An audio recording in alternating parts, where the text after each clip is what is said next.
Before we start today's show, we want to invite you to stick around at the end of the episode to enjoy a preview of a new podcast that premieres on July 14th. As the industry's exclusive cannabis podcast network, MJBulls is proud to present Women Leading in Cannabis. Join host Kira Reed each week for inspirational discussions with women who are leading the cannabis industry.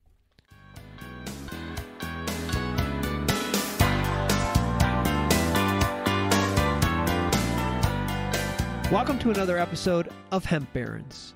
On today's show, Joy travels to Kentucky to speak with a true hemp entrepreneur and inventor about HempWood. This is a fascinating discussion about the process of creating actual hardwood using hemp instead of trees from the Amazon. Let's join Joy's conversation with Greg Wilson from HempWood.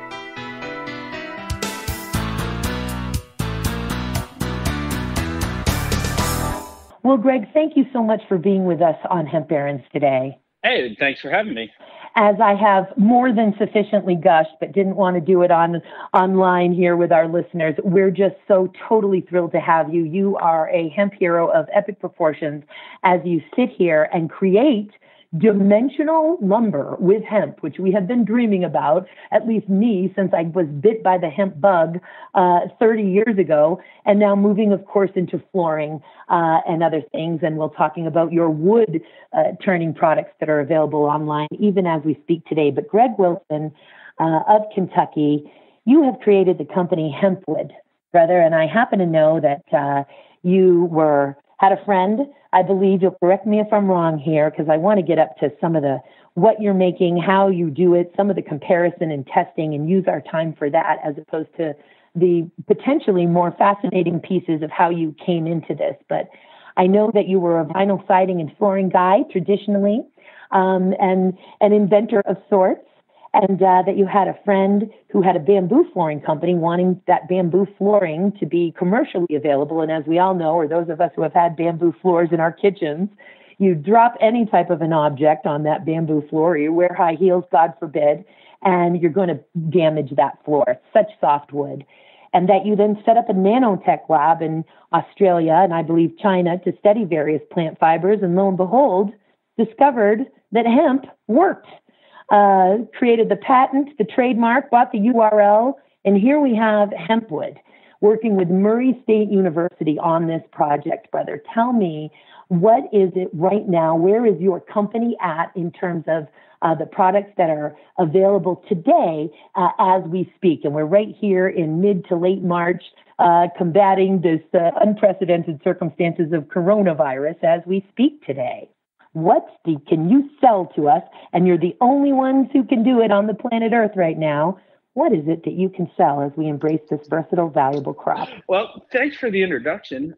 You pretty much summed up the last 15 years in about 2 minutes. But yeah, it has moved from nanotech labs that were developing how to use plant fibers and different types of adhesives to make wood composites or replacements for hardwood trees. So we now currently are making HempWood in our Murray, Kentucky factory in coordination with Murray State University, who was the pioneer in planting hemp in 2014. They were the first university to get the seeds in the ground. So Dr. Brandon, who is the dean of the ag school, which they're a really good ag school here, he got his package in the mail, one of two that made it through back in May of 2014. And when the DEA showed up to confiscate the seeds the next day, he already had a couple acres in the ground. And he told them they're going to have to go and dig it up one by one. So that's the reason that we're here, because he took the risk, and they have 3 or 5 university farms that they grow hemp test plots on since 2014 to do all the different trials, and their students get to trial growing it on the school's dime, basically. And then when they go home after they graduate, most of the ag students go into farming to some degree, whether it's on the commercial side or whether it's actually growing their own crops. But they've had a couple of years practice. with doing it at the university farm under the guidance of people that know what they're doing.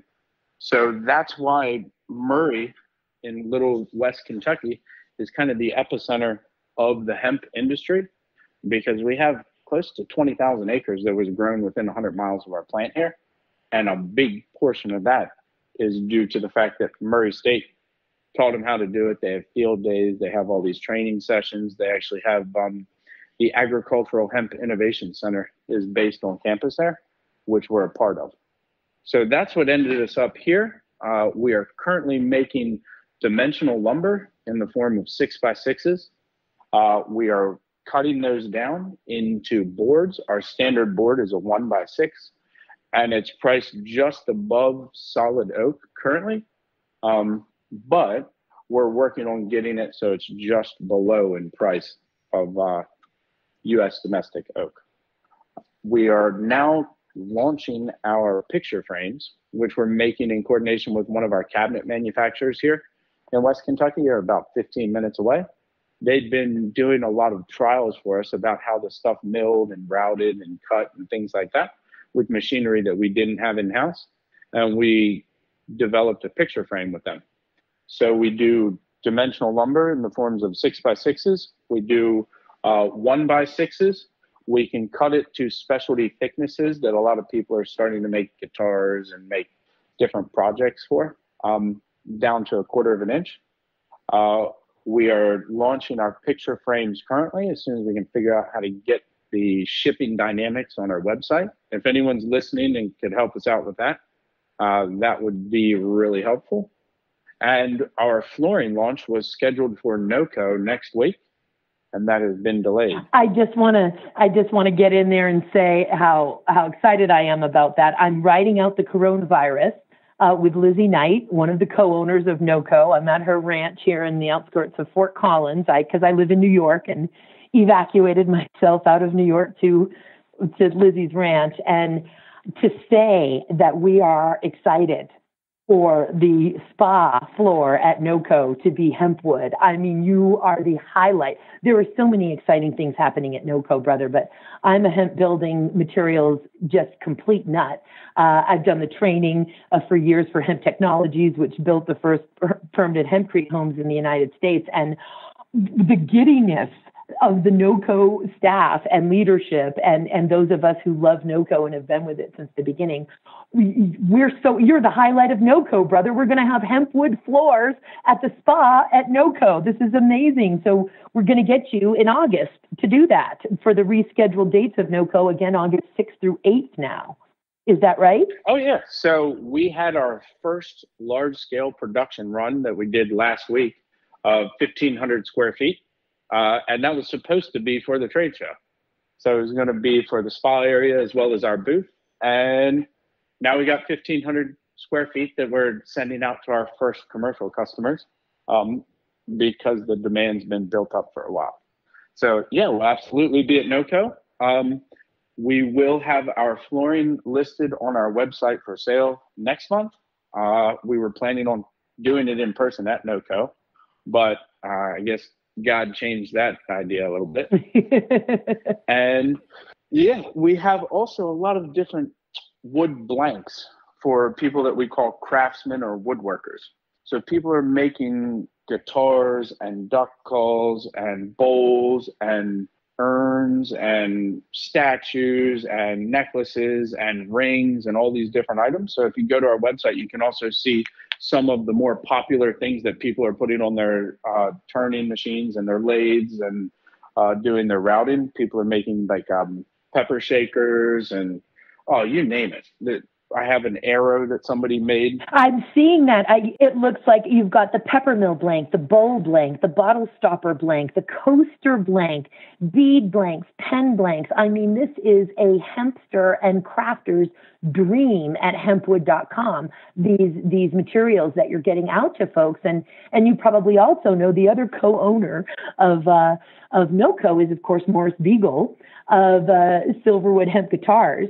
And, he is and he's a rock star, amazing musician who was in that industry for a very, very many years and still dabbles in it. And So we're watching Morris and his HempWood guitars. I mean, this is so exciting to have this incredible material available to us to get hemp into our homes and into our lives with everyday articles, and to really see it on a building material scale. I'm just so excited. Of course, NOCO would have loved to have had that first 1,500 square feet, but amazing. You're actually going to be able to get it out and sell it to somebody who's been dying to have it in their home or their other project. This is so wonderful. Oh yeah, absolutely. It's there's so many different neat things that are being made out of it. And we're setting this up kind of as a sharing community where we'll be the first ones to admit we don't know all of the different ways to use it. And we don't understand all of the different properties and all these different settings that people are looking for. And so when people are buying material from us, we're saying that, hey, look, here's what we find to be the best uses. If somebody makes something really creative or wants us to put up what they made on our Instagram site, you can go to HempWood _ and you can see all the different things people are making, and people are sharing with each other how it actually performs, how to use it, what are the little secrets and the little ideas that somebody thought of in, say, Western Canada, that's then sharing that with somebody in Florida that's using it for making different objects, because there's so many different fields that it's starting to creep its way into. And everybody has a different idea of how it's working and how it's happening. So we're trying to do the social media thing where everybody can let each other know what you can make out of it, what are the best techniques for using it. We actually had John, who's our marketing guy. He was with our local wood turner, who we've been working with for 6 months now, and making YouTube videos to just kind of show people how it performs and what are the different things that you need to do, especially when you're like rounding corners, because the hemp fibers are so strong that when you're rounding a corner, they tend to be they fray a little bit or become stringy. But if you put a wood hardener on the corner, if you have like a round corner, put a wood hardener on it and then you sand it and it sands off. But when you try to cut a hemp fiber, because of how strong they are with a blade, sometimes it tears a little. So there's some unique attributes there that really need to get worked out. Oh yeah. And everybody's sharing it. Oh yeah. Every machine that touches hemp has to be modified. That's my general rule. It's a large part of the lesson here, because so many folks, they want some plug and play. Like all of a sudden, we're just going to go ahead and, put hemp fiber into the wood craft, pulp, cellulose, paper making companies. No problem. Just switch it up. And, there is no plug and play. And that actually is a great segue to what I'm very much interested in speaking with you about, and that is the larger lessons that are going on for us as a planet, as a human race, in terms of consciousness, and also on an industrial and agricultural revolution, and that is nanotechnology and permaculture, which basically say nature doesn't make mistakes. Nature is efficient. Nature figures it out. It practices maximum efficiency. And we want to mimic designs and systems in nature to work smarter together, as opposed to harder and against each other and in an inefficient manner. And so I think hemp has so much to teach us in that respect, because it's not plug and play. It requires a rethinking of everything. And while we're sitting here rethinking systems, let's go ahead and really rethink them and start to mimic the way nature would design that system. And so right there on your website, it says HempWood is made via a patented process that utilizes biomimicry to transform hemp fibers and protein-based bonding agents into a variable substitute for anything solid oak can be used for. So I first want to talk about biomimicry, and then we can talk also about all of the purposes that the hemp crop is used for, at least your source of it. Some people, many folks are growing for only one purpose, and right now, because the market was there, that was extract for the most part this year. Of course, we have the major overproduction problem and saturation in the market. But we'll get on to those other types, dual and tri crops, and really utilizing the whole crop. But Let's go back to biomimicry, brother, and explain to us what that means, and then specifically what that means for HempWood. So the easiest way to explain it is that you are mimicking what nature does, just as you said. So what we looked at when doing the various products from bamboo to eucalyptus to recycling woods, now to HempWood, is first you want to start out with what you're looking for, the final attributes that you're looking for in the plant. And everyone is after the 200-year-old tropical rainforest wood. And that's because the density is high, which gives it a high hardness as well as a high stability. That's why you hear like Brazilian cherry or teak being the wood that everyone is after. So we determined that you want to have a high density wood that is mimicking a 200-year-old rainforest tree. But in order to kind of do the right thing for us, for mankind, is you want to use something that's renewable, something that's pulling carbon out at a fast rate. And so we developed an algorithm that takes fast-growing plant fibers. You take an adhesive, which you can use a bio-based adhesive that we're using now, which is made out of soy, and it actually mimics the way that mussels hold their strength. And then you take the proteins from the soy, you impregnate that into our hemp fiber. You use a cross-linking agent, which is an organic acid, similar to what the mussels use. And that is how you bind the product together. You have to dry it out, and you bake it in an oven like a loaf of bread. That causes the cross-linking to occur. And there's actually a couple of little secret things that we put in there. All of them are natural, but they keep out insects and they keep mold out, because hemp tends to mold fairly quickly. So does the high protein inside of the adhesive. So the biomimicry is essentially an algorithm that takes a fast-growing plant, adds a bio-based adhesive, and turns it into a replacement for your tropical hardwoods in final attributes. Does that make sense?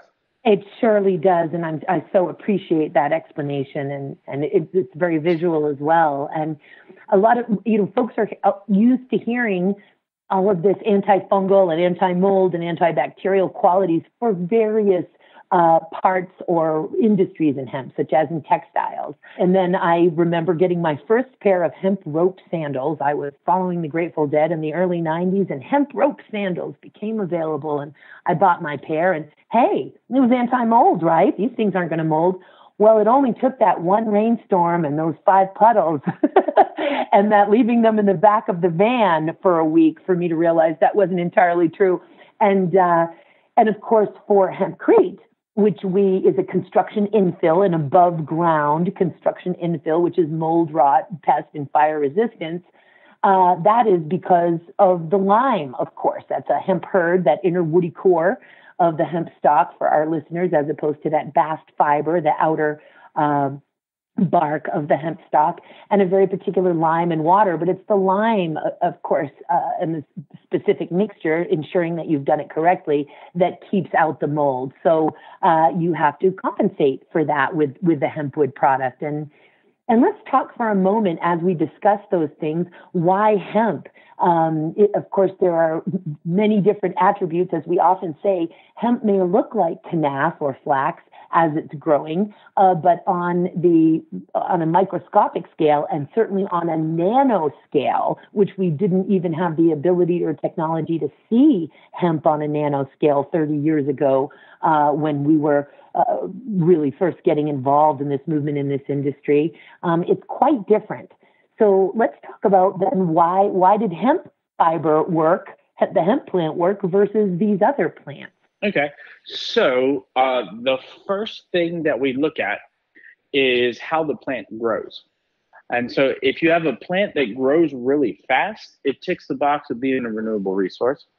But it also means that the plant has capillaries that run through it, or it has a means of transferring nutrients and sunlight and just the different soils and elements and rain and water, because it grows so fast. And those capillaries are actually what we use in our process, because we take the adhesives and we dilute them down with water significantly.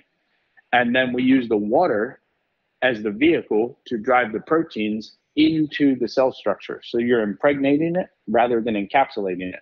Very often when people would take something like, if you took a stick and dipped it into water, then you would just be encapsulating it or dipped it into glue.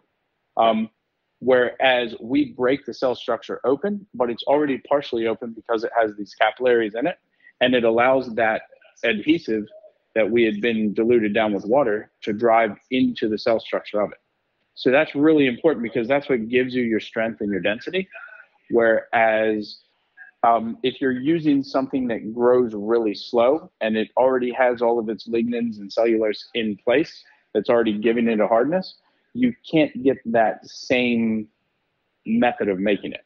So the fact that it grows really, really fast, and the fact that it looks kind of like bamboo, turned me on to the ability to use it. And so we started looking at, we actually took it from some tea fields in China, because they use hemp for tea over there. And they had these long stalks after the people were picking the hemp flower off and the leaves. And we used those stalks in the nanotech lab to just see if it works.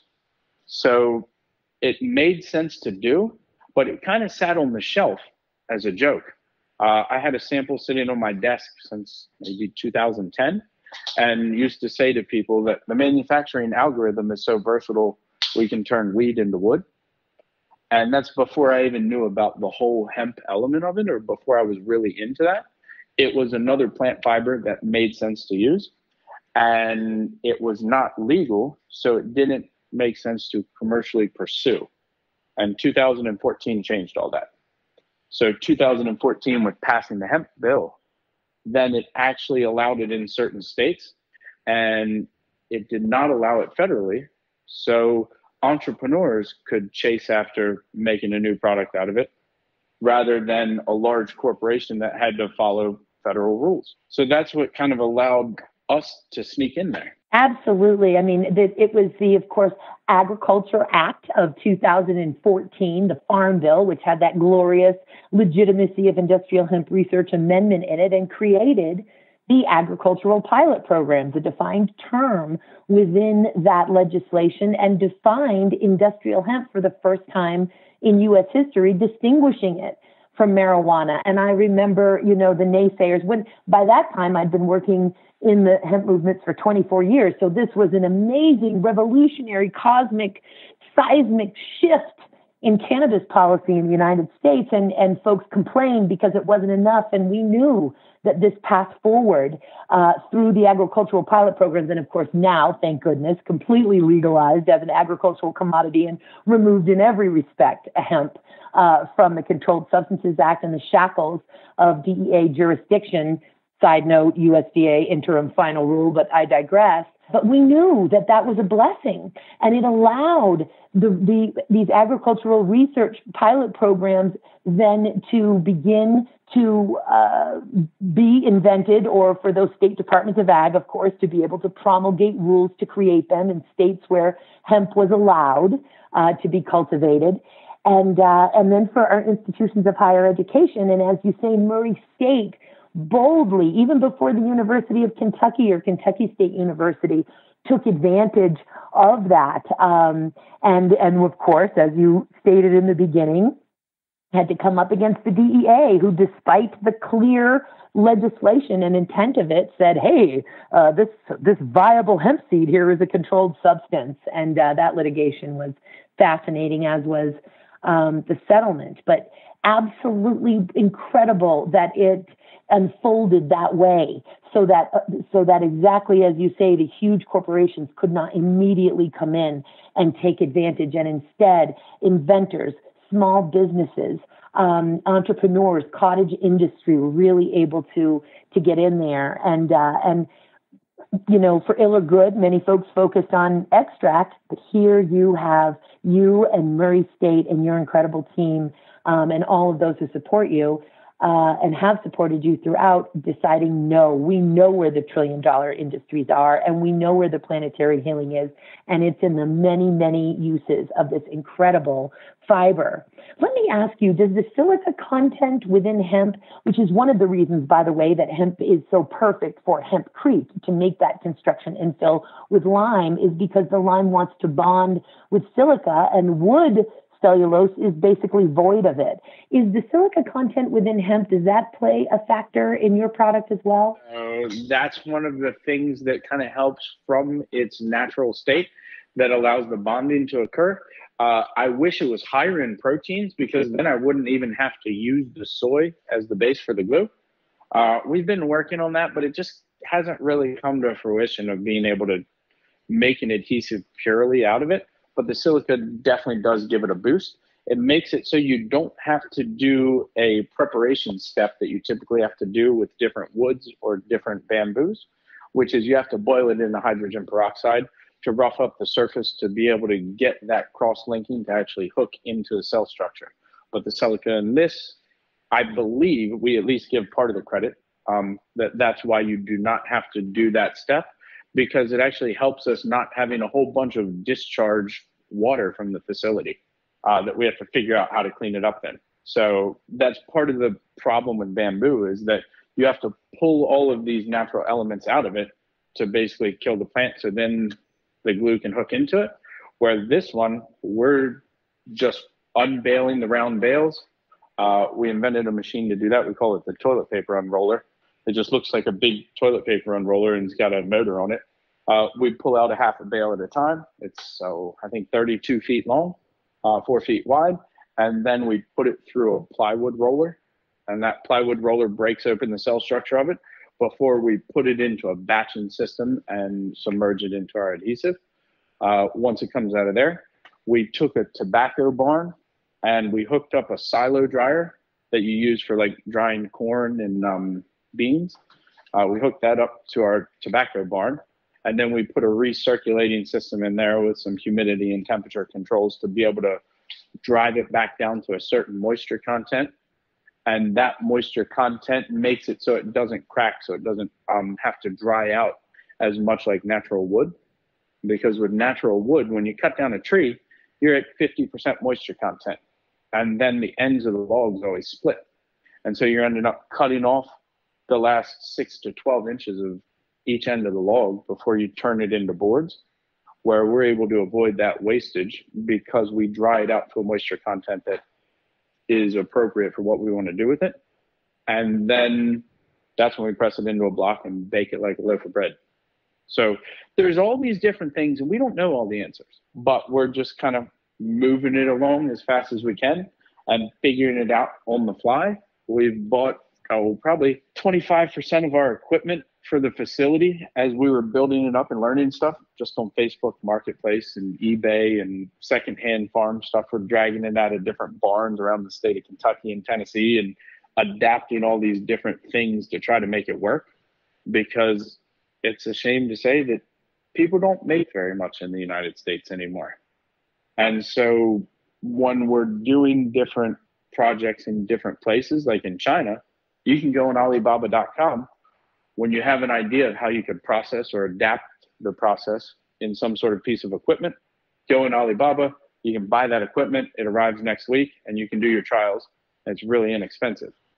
Here, nobody makes machines anymore, or very few do.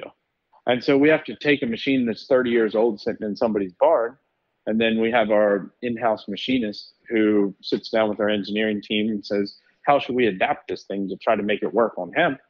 And then all of a sudden it kind of works when we take these older machines and adapt it. And then we have to build new machines based off of what we prototype there. For instance, we actually create a significant portion of our own energy in the plant by taking our waste hemp, and we have a bio burner that turns that into our heat for our facility, as well as the heat for our ovens for baking and the heat for our kilns for drying out the wood. So we're taking our waste and using every bit of it. Just, the USDA interim final rules, and this is specific to cultivation, of course. The USDA only has jurisdiction over cultivation and not processing, but the multitude of public comments, which I wrote for various organizations, and, was just, are you kidding me, on the destruction of hemp, that it tests above 0.3% THC as opposed to disposal, which, by the way, the Agricultural Improvement Act of 2018, the Farm Bill, the most recent one that legalized hemp as an agricultural commodity, uses the word disposal, not destruction. And so literally begging the USDA in these public comments to, at a minimum, allow for biodigestion and pyrolysis, and to spell it out, because the USDA is actually conducting research on pyrolysis, to please, at minimum, allow the use on farm for this hot hemp, so to speak, or non-compliant hemp, to be used for biodigestion and pyrolysis. It is more of a thrill. I mean, more as in, I was already so beyond impressed and just in love with HempWood for a number of months now. And now to discover that you are using your waste hemp then to create energy in the facility. This is mind-blowing to me. This is so great to understand about HempWood. Yeah, and so we had to figure out that whole process of it by taking locally made bioburners that typically are used at wood mills, and they take chips, wood chips and sawdust. We have plenty of sawdust from here. We put that in there, but we have to figure out how to grind up the hemp. And nothing likes to grind hemp because it's so tough and hard. So we had to take plastic grinders and then modify them to be able to put the hemp stalks into it so we can grind it up, and there's dust everywhere, and just, it works, but it's a pain in the butt. So we take our waste, we grind it up, we turn it into the energy. And then because we have to use higher temperatures for setting our glues, typically these are only using water to transfer your heat to the different areas inside of your plant. But we had to come up with a solution that was not oil to be able to transfer the heat to the different sections in our plant. And so we came up with glycine, which is used in the solar panel industry for transferring the power that's created in solar panels. We're now using that to pipe our energy through the plant. So there's all these, it's science and engineering happening from 2 o'clock in the morning when I get to the plant until 8 o'clock at night, whenever the last of us go home. It's quite wild. Hemp is so lucky to have you, brother. And I want to get into some of the certifications and testing so the listeners can, in the time that we have left, so the listeners can really understand the strength of this product. And because I wanted to get into, of course, all of the uses of the plant, and I apologize that we didn't get into it, that piece of it. I do want to make sure the listeners know that it sounds to me, and you'll correct me if I'm wrong, at Murray State, they are growing fiber hemp, or they're growing hemp, that's 12 to 14 inches tall. The combine comes and takes that flower from the top so that it can be used for extract or other purposes. And of course, takes the seed, perhaps just the seed, for its seed bank.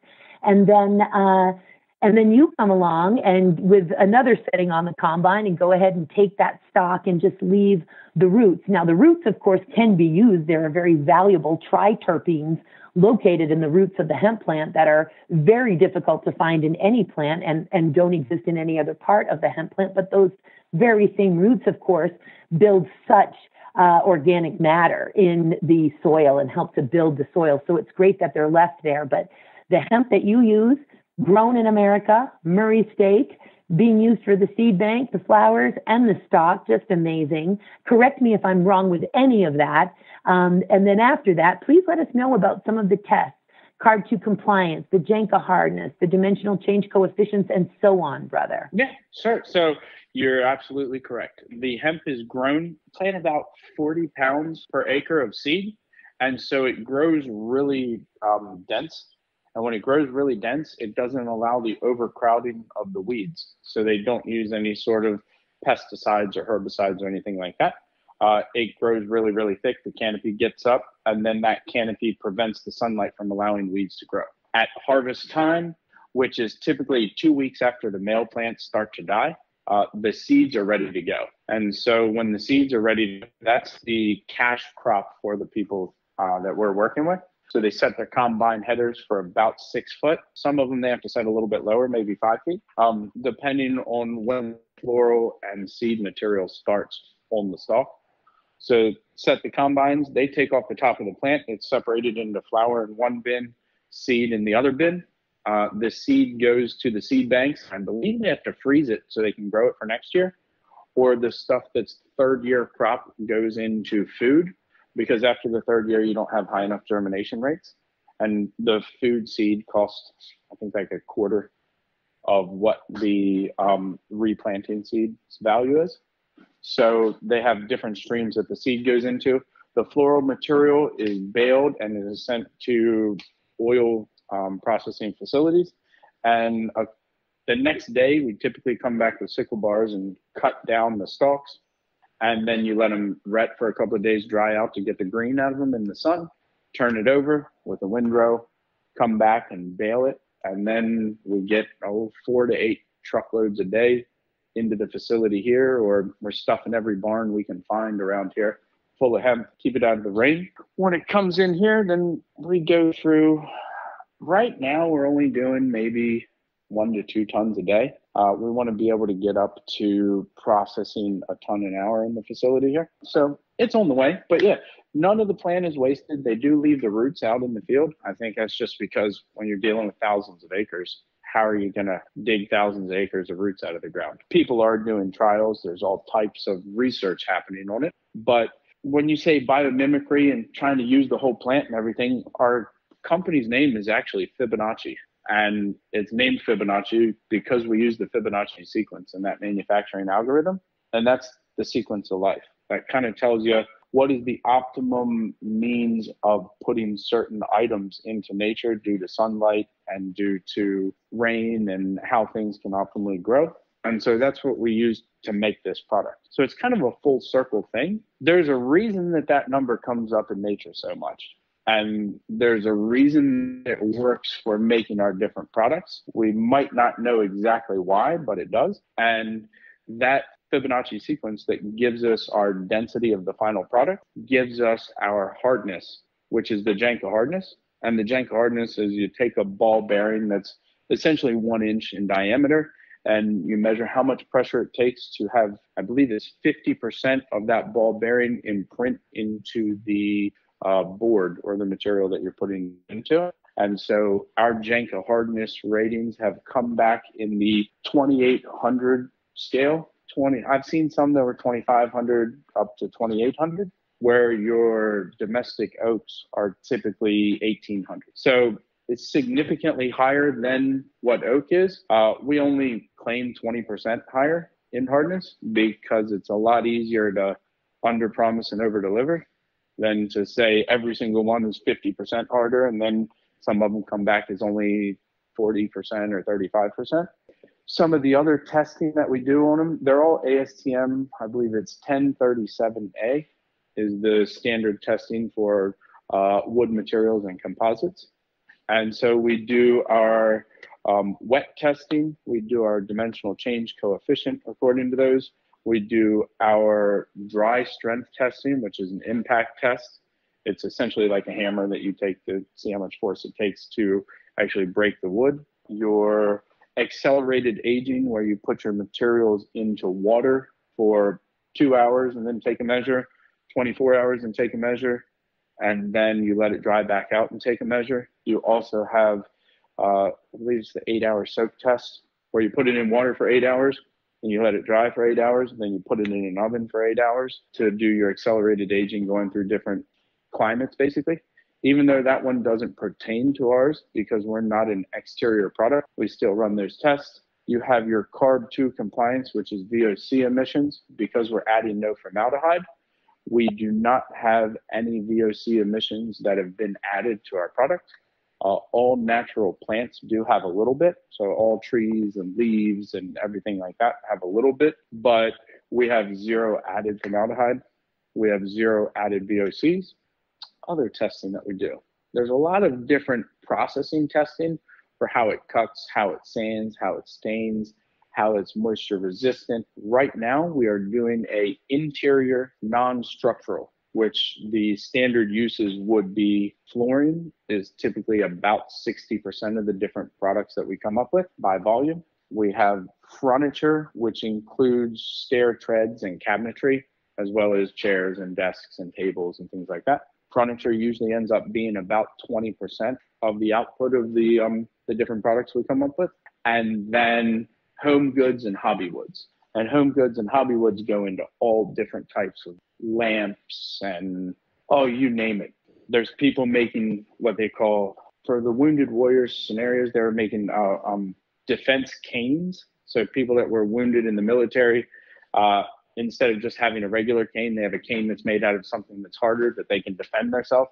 It makes them feel a little bit better. There's people making chef knife handles, duck calls, everything you could think of. And it works for most of it, but there's a serious learning curve for all of that. And trying to figure out how it will work in different uses is still, there's a lot of work to be done there. John, who does our marketing, he compiles all of this stuff and he puts it online. We try to share it as much as we can on the website through our different partners that we're working with, like Real Lumber out in California. They're really good to us. Tennessee Wood Flooring that we do the flooring with, they're really good to us.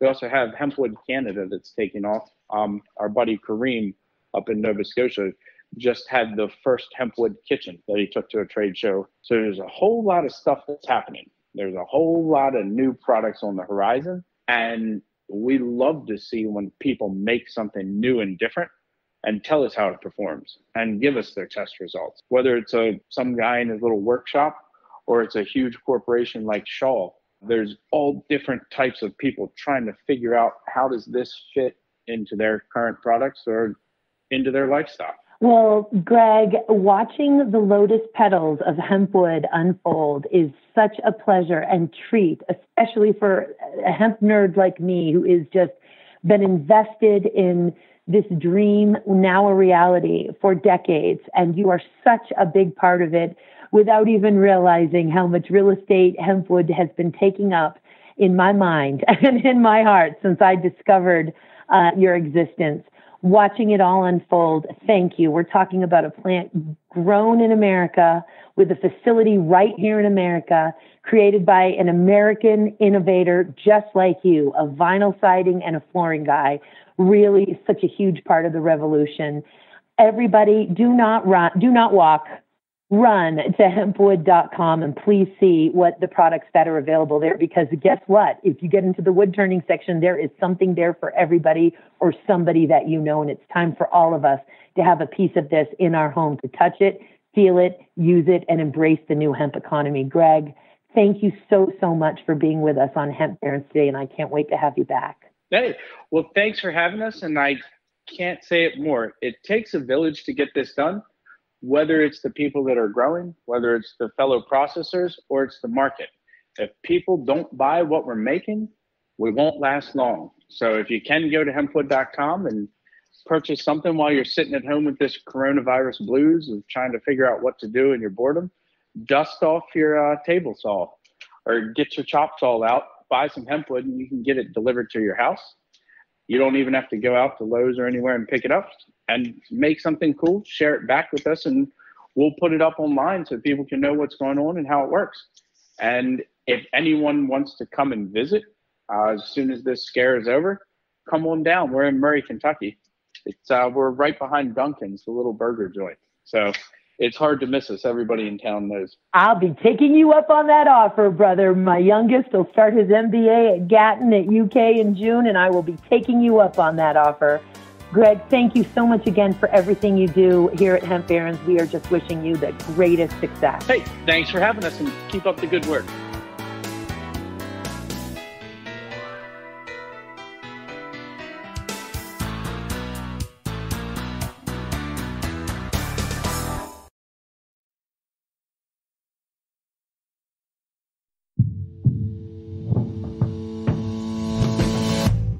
Tell me, boy, you make me so bored. You need